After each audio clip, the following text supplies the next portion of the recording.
Hello, everybody, and welcome again to another episode of Let's Talk Broncos. I'm really excited for this one. We have a fantastic guest on the pod.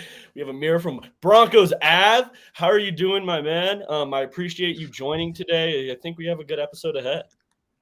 Yes, we do. Yes, we do. I'm doing pretty good, aside from whatever that game was yesterday for Denver Nuggets fans. Definitely not too happy with the outcome in that game and the result, but a lot of stress there. But in terms of Broncos news, I'm doing pretty good. Obviously, the Broncos are re-signed Kareem Jackson, so definitely look like it's definitely good to have probably like the most loaded safety room, arguably in the entire NFL. So yeah, I'm doing pretty good, man.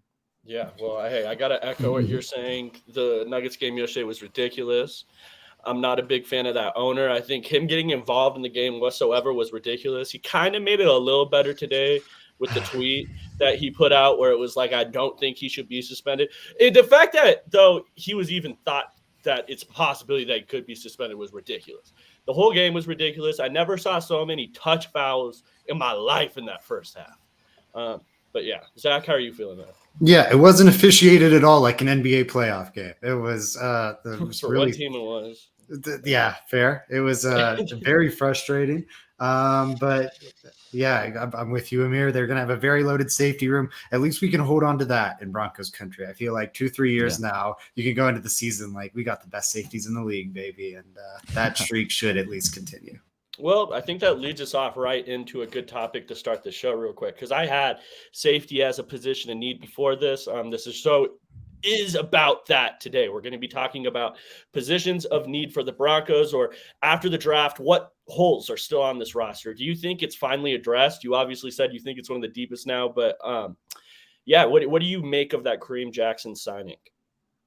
I was one of those guys. I'm not gonna lie. That was kind of, I wouldn't say against it. I mean, I don't hate bringing him back, especially for Mike Kliss said it was 1 year, 2.7 or 2.67. I mean, that's like Yeah. it's really cheap for a player of his caliber and production.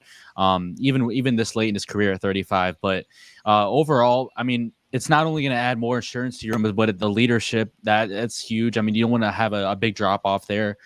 We don't really know where PJ Locke and Caden Stearns are there with the leadership role just yet. I assume it's getting better with the likes of Kareem Jackson in that room, being able to teach them things just fundamentally and both from a voice perspective. But yeah, that safety room, I'm really happy with the way it shaped out.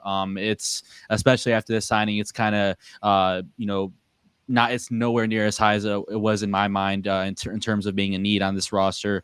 You got PJ Locke, you got JL Skinner, the new draft pick, Caden Stearns, Justin Simmons. You can keep going down the list. Bunch of dogs there. So I'm really happy with the room and just the overall bringing Kareem Jackson back. It brings that physicality element that you love as a Broncos fan, going all the way back to Steve Atwater, and now him being able to potentially even retire as a Bronco is really cool to see as a fan as well. I feel like that's kind of going a little bit under the bridge. If you retires as a Bronco, that'll be really cool. Obviously the former first round pick for the Texans and finishing his career out here, and then like Zach was saying, the best safety duo in the league. I think you can definitely keep that as the number one debate right now. Yeah. Zach, how do you feel about it, man? I like it. I think I've pushed back on the idea of bringing back Kareem Jackson some on the show, and Yeah. I want to be clear. All of that has to do with um, uh, the fact I want to see Caden Stearns thrive in that role, and I think he's proven enough that he should be given the opportunity to start. Now, I don't think you hand him the job; you'll let him play it out in camp. But I think Caden Stearns has been the more impressive safety. I think you could even argue since like his rookie year. But I think partway through his rookie year, when Kareem Jackson started having some missed assignments deep at a little bit higher frequency, and Caden Stearns was starring as a rookie in kind of that nickel dime role. I don't know. It was like, dang, this guy's really something. And I think we continue to see that kind of go in both directions for the same directions for those two players this past season. I think Kareem Jackson's great, and he's an unbelievable locker room presence, and I think provides unbelievable depth to the room and leadership and guidance for a player like JL Skinner. Kareem Jackson having to learn a lot of safety tendencies, jumping from cornerback to safety. I think he could maybe impart some wisdom on like playing in the deep half of the field, which is something Skinner really hasn't done a lot of. Yeah, I don't want him to be a progress stopper for Caden Stearns. Let Caden Stearns blossom into the star safety I think he can be. I think his time has come, and Jackson's is kind of gone. Yeah, I agree with both you guys. So the way I look at it is that I love the signing. Now, it comes down to how the Broncos treat it after the signing, right? I don't have a problem at Yeah. all with Kareem Jackson being on the team. I mean, it's awesome that he's on the team. I think that he could be a DB coach after this. Zach, you tweeted out today, every single player we've had on this podcast, going back to last year, has spoke glowingly about Kareem Jackson. And it's not like something we're consistently asking. They're just talking about Kareem Jackson, a guy that can relate to both the younger guys and older guys in the locker room. So I think that's really cool. The only worry really is, will he start, right? I don't want him to take Caden Stearns' spot. It's going to be really interesting as well to see who makes the roster once we're in the training camp out of this room. I mean, it's loaded. I think PJ Locke has shown the ability to go out there and play good ball every single preseason. It feels like he does play good ball. I remember just last year, Evero was speaking glowingly of him in the offseason. So that is the only worry. But now that we have that position figured out, I do want to hop on to the next one. And Zach, I'll let you start. What do you think is the biggest need on this Broncos roster right now or a whole? Yeah, absolutely. Look at this. For me, it's going to be running back. I think running back is the biggest remaining need on this roster. As I've said a lot, it looks like they're building this offense to kind of throw it back to the pre-let Russ cook days, the days of let Marshawn Lynch cook and open up some windows downfield for Russ. When you look at that, it doesn't really align with what the Broncos have in the backfield right now. Pirine has never had 100 touches in a single season. Never once in his entire career. Marshawn Lynch, during his time with the Seahawks, never had fewer than 110 carries. And in that season, he only played 7 games, and he finished with 111. His lowest rate, if you put it on a 17-game pace, the lowest rate pace he was ever on was a 270 touch pace. Yeah. Pirine has never touched the ball, or I guess touched, but he's never toted the ball 100 times in a season. He is not your first and second down. We are going to hand this guy the ball 25 times up the gut. They need to add more bodies. And that's not to say Pirine can't contribute. I think he can absolutely contribute. But he's not a starring role guy. He is part of an ensemble cast. And the ensemble is missing right now. So that's why I think it's the biggest remaining need. Interesting. So, Amir, you wrote an article today on Kareem Hunt and whether the Broncos should sign him. I'm interested in your opinion on there. And also, everyone, please go check out that at Predominantly Orange. You can also find it at BroncosAv on Twitter, where it is retweeted. But what is your opinion there? Yeah, Kareem Hunt's definitely someone I have circled there a little bit. He was one of those guys that was kind of one of the hotter names at the running back position entering free agency, and it's kind of interesting seeing him still floating out around there, not signed. But yeah, as of right now, for all the viewers, and I put this in the article, the running back room starts right now with Javonte Williams, who's coming off that torn ACL, Samaje Perine, who Zach, like Zach mentioned, not really too confident he can be like that guy down like the first few games of the season.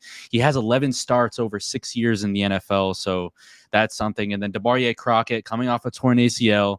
Tyler Beatty has 1 touch in the NFL. Tyreek McAllister has like 2 touches in the NFL.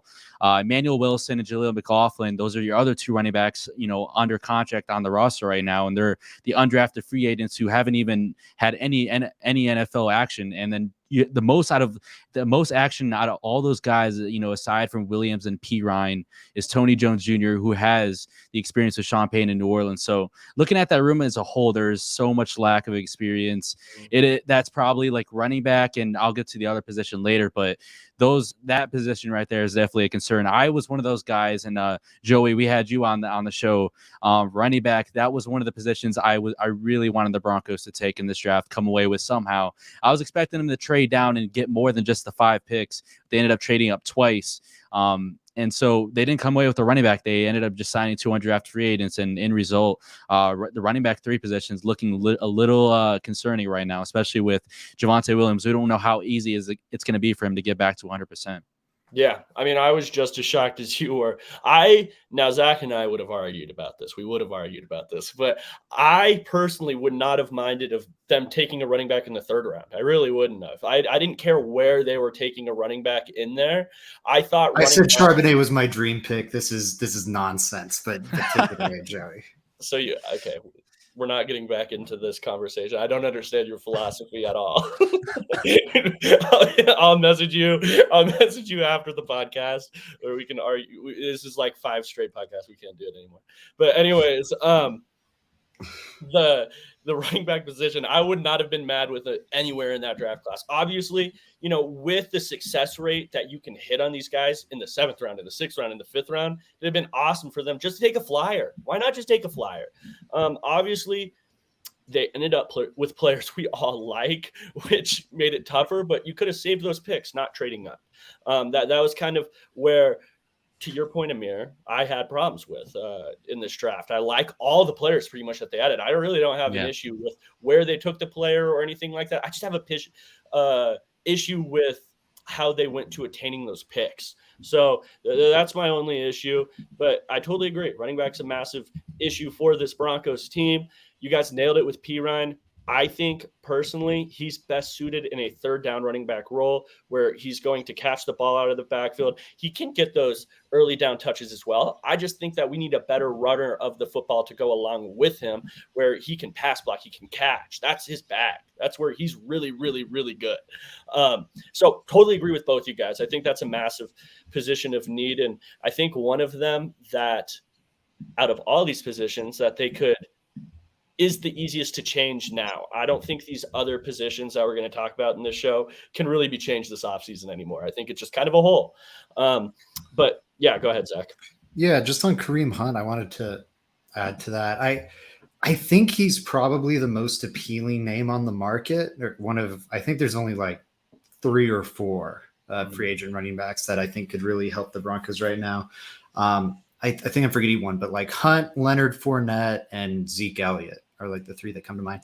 I would lean more towards Fournette and Zeke. I think they're more of that early down pounder, while I think Kareem Hunt kind of more aligns with what Samaje Perine is. Obviously, there's the off-field concerns.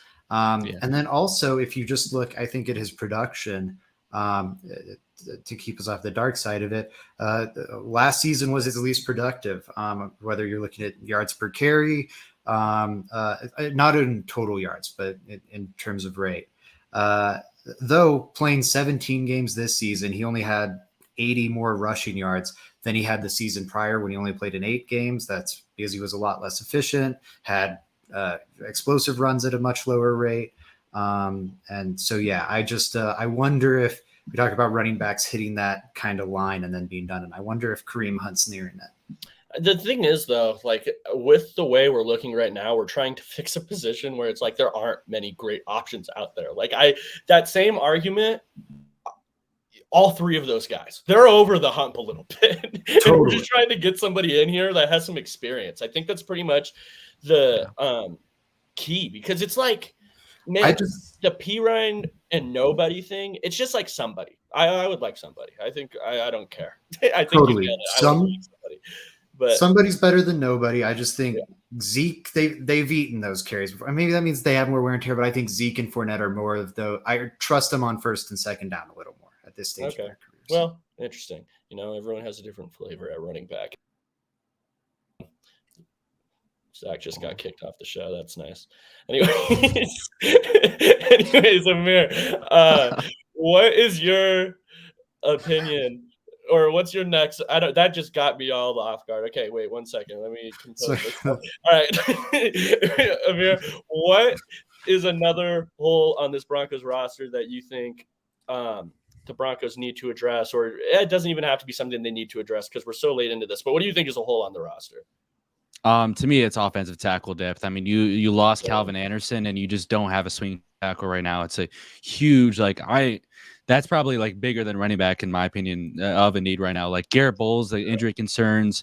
Michael Glinchey, I'm expecting him to hold up, but I mean, I would like some more depth there. It's just overall that the tackle depth is not very appealing. I mean, you have Quinn Bailey, who's more of a better guard than tackle in my opinion. The versatility is nice. I mean, he isn't the worst player by any means, but I think I have more faith in him in the interior than Isaiah Prince. I mean, he also one of those guys with experience. He did start all of Cincinnati's playoff games in 2021, which is a few years ago, but he did look pretty abysmal. He was getting Joe Burrow killed out there. I mean, I didn't go sit through every single rep of Isaiah Prince's tape there, but he was getting him killed quite a bit. Wasn't the best at Ohio State. He's a 6th-round pick. So yeah, the tackle depth isn't too appealing there. You have Christian DeLaro, who I'm not too sure that any Broncos fan knows who he is, but I mean he's played 5 games and 5 seasons in the NFL.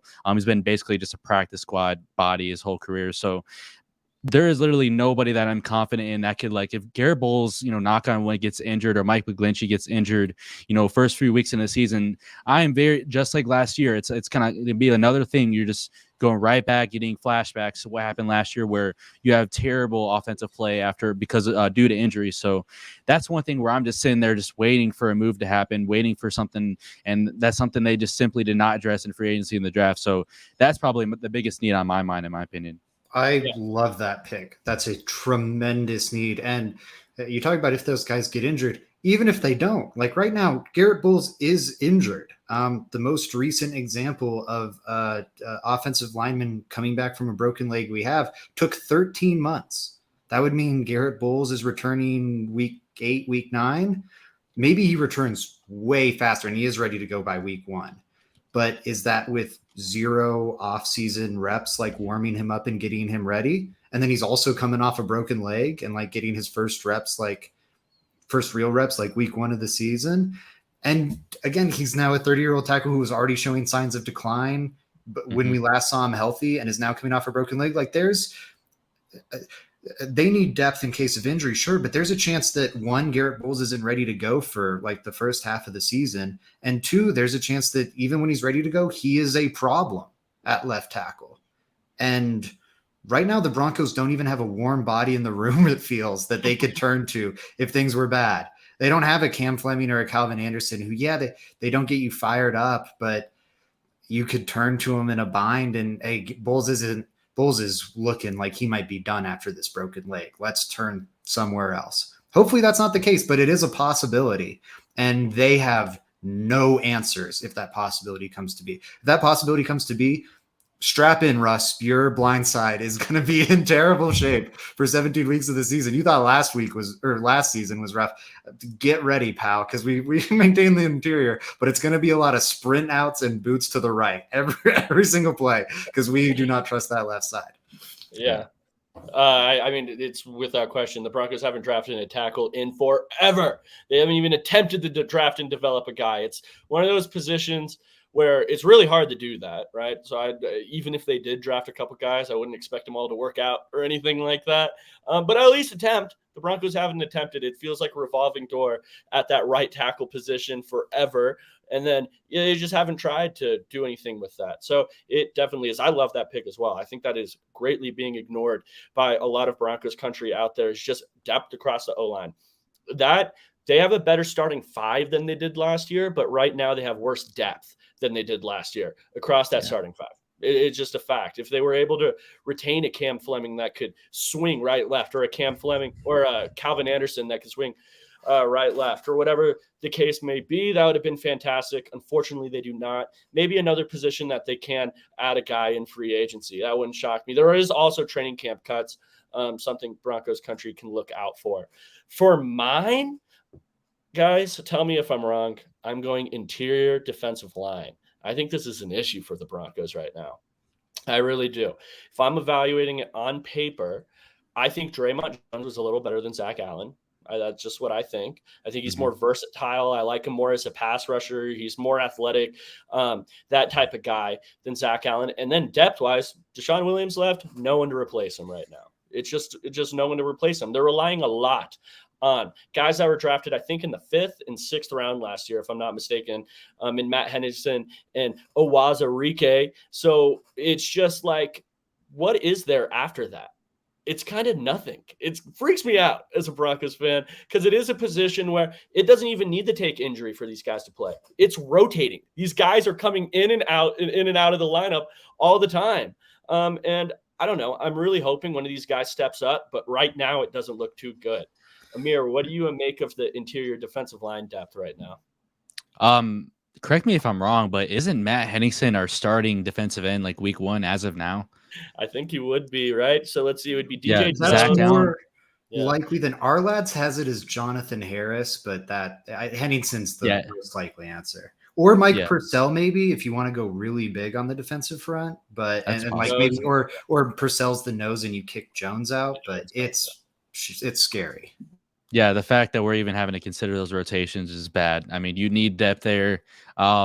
I would definitely be looking at some of those free agents, and we mentioned Cam Fleming early on. I know it's going a little off topic, but you definitely got to have him on the phone like ASAP. He was not that bad last year, and considering your depth right now, he's going to be better than any tackle you have. In your depth right now. So that's someone you definitely need to have on the phone ASAP. And then defensive line, yeah, Joey, I completely agree. There's just nobody besides Jonathan Harris. I mean, literally right after that, you have Marcus Haynes, the undrafted free agent out of Old Dominion, and you have no idea what you're going to get out of him. So yeah, and I don't even know, he's probably more of like a edge maybe. So yeah, it's very concerning. I'm assuming they have some sort of plan here at these 3 positions that we've named, because like it was not addressed at all in the draft and free agency. You lose Deshaun Williams, you lose Calvin Anderson, and you don't look at any kind of solution here. You got to have some kind of plan here, unless they just have extremely high hopes for Matt Henningsen and those other guys. But even then, like, you still don't have that much depth. So I don't know. Maybe they feel like they struck gold with some of these undrafted free agents. I would hope so. Yeah. Zach, what do you make of it, man? I fully agree. Behind the obvious too, because like we said, maybe you work Purcell into there or something, but I think he's more of a pure nose, as is DJ Jones. You've got great nose depth, but outside of that, you've got behind Zach Allen, you've got like 0 proven starters in that role to complement either Jones or Mike Purcell. It's Jonathan Harris, it's Matt Henningsen, it's Uwazurike, and I think both Uwazurike and Henningsen had moments last season that were promising. I thought Henningsen had a pretty good rookie year for a 6th round pick. I don't think either of them have shown enough to like be starters yet. Yeah. And they're going to be starters. If these guys are going, it's defensive line. Like, football's a contact sport. We talked about it during kind of our rookie preview, how these guys are probably going to get thrown in even if they are depth at all these positions, because injuries, like we can say it about the Broncos cornerback room, but it's also been true about the Broncos linebacking corps and wide receivers and offensive line and defensive line, just like most teams every single year. So you need defensive line depth, not only for the rotation aspect of it, but because these guys are probably going to be asked to start at some point.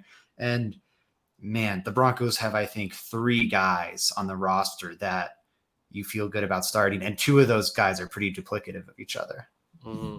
Yeah, you know what's been weird about this season? I can say this for every single position that we've listed. It feels like we've added no vets, like none of those cheap vets. We've added none of them. Kareem Jackson has been the only one, and that came today. But everybody else was on younger, bigger swings, I feel. Mike McGlinchey was a big swing. Zach Allen was a big swing. We're talking Samaje Perine isn't a vet. I mean, maybe for the running back position, he's a little bit of a vet, but like in the average age of an NFL player, not a vet. They've added not any older players, and it feels like that's kind of how you fill out your depth on the roster usually, in my opinion. It takes those guys that maybe is a little over the hill, but you sign him to a 1-year deal cheaper than you initially would have got, and you feel safe with him. He's gotten the snaps. He's been able to play out there. And it's just interesting that they haven't yet. I'm kind of with Amir. I think that they do have a couple of tricks up their sleeve. I mean, we still will go into training camp where there are training camp cuts. I'm still looking at this running back position. As Zach, you mentioned that there's 3 guys. You mentioned in your article, Amir, there's a guy out there that you can sign that fills that vet role. I could say the same thing about interior defensive line. There's still some guys out there. So hopefully they do still have a trick up their sleeve. Yeah, I don't know. how feasible is it that the Broncos fix these positions, I guess, is my next question. Do you think it's possible for them to go in to the season with any of these positions saying, yeah, I feel comfortable with it? Or are we just kind of like in limbo area? I think you brought up a really good point that like you can maybe look next to the next wave of cuts by teams like after camp and whatever, and maybe you can pick up some vets that, whether teams like them or not, you add the depth that you need, and I think that's definitely possible. But just going off that question with the players that we have right now and the depth that we have, and it's just, I was wanting to bring this up. It's so funny that like, with getting Sean Payton, everyone was like, yeah, Sean Payton is going to emphasize the trenches. This is going to be his thing. This is where the Broncos are going to dominate, because that's where it all starts in the NFL. And that's like, we're looking at saying that's the weakest part of our team. So Yeah. it's honestly crazy. But yeah, we need to add depth there, definitely.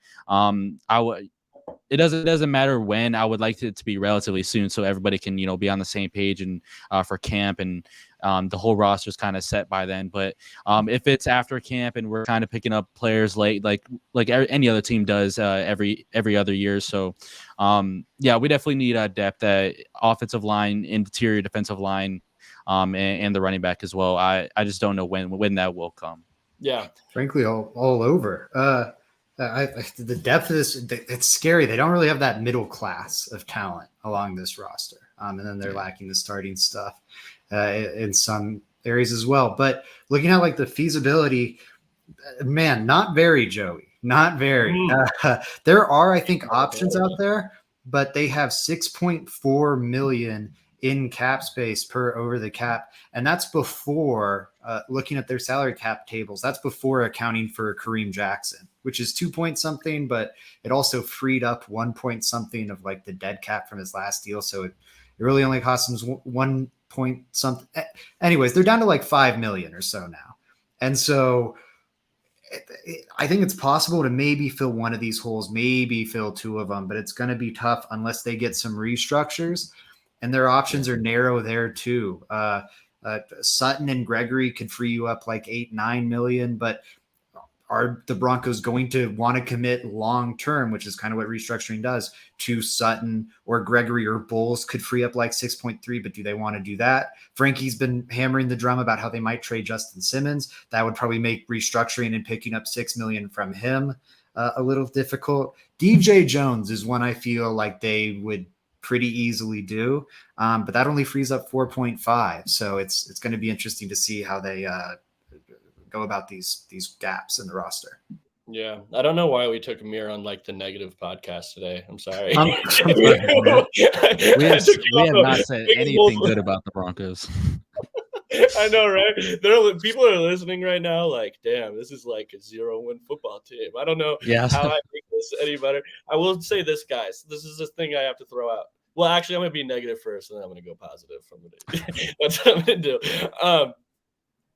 I was arguing with people on Twitter all the way through this. People are like, we need to fill out all these positions. I'm like, guys, I don't know if you've looked at like the draft picks or whatever, but we don't have a lot of them. There's not a way in hell that they figure out all these needs during the draft. Okay, that's one. Two, and it more positively, I don't mind the Broncos starters. I like the Broncos starters on this team pretty good. I don't. Running back is the one where it's like, okay, I need another guy. If I'm just talking about three, I'm a little more confident in the interior defensive line that Jones can play that defensive end kind of role. I've seen him do it. He's quick. He's powerful. He can play that role, I think. And then another thing is you're in nickel a lot. So if it's Mike Purcell and DJ Jones, it's not the end of the world. I mean, there's a lot worse options out there than that, in my opinion. Zach Allen, Mike Purcell is a good pairing. These are good pairings. It's just like you want a little more there. Not mad at the Broncos starters at all, though. And so much of the luck of the NFL, this is a stat I always want to look up, but I never do. Like, I want to know like the percentage of teams like just like that have the worst season, look at their injury, their percentage of players that are injury, and then the successful teams look at their percentage of players injured. Because I feel like so much of it comes down to luck, and injury is one of those. If your team's hurt more than the other team, you're going to there's a better chance of you losing. So I don't know. A lot of it will come down to luck, and I think the Broncos do have a good starting unit in place. But yeah, guys, I think that's all for today's show. Amir, can you please let the people know where to find your amazing work, my man? Yeah, so you guys can check out my articles at Predominantly Orange. You can just look up Amir Predominantly Orange, Amir Farrell. I'm also on Twitter, Broncos Ave, Broncos AVE, Instagram, Broncos Avenue. It's the whole Broncos Avenue brand on all socials. But yeah, just trying to release as many articles, or not just as many articles, but trying to do it, put out the best work that I can, get my name out there. So any support is appreciated. Whether you read just the first few sentences, the whole article, or you watch the first 5 minutes of the Broncos Avenue podcast, it honestly doesn't matter. But you guys, I appreciate the invite. It's a good episode. You guys are killing it over here. I know we probably have the fans think we're going to go 3-14 after this episode, but hopefully Sean Payne's got some moves up his sleeve, right? Yeah, hopefully, dude. We're gonna have you on for like a more positive episode as well in the future.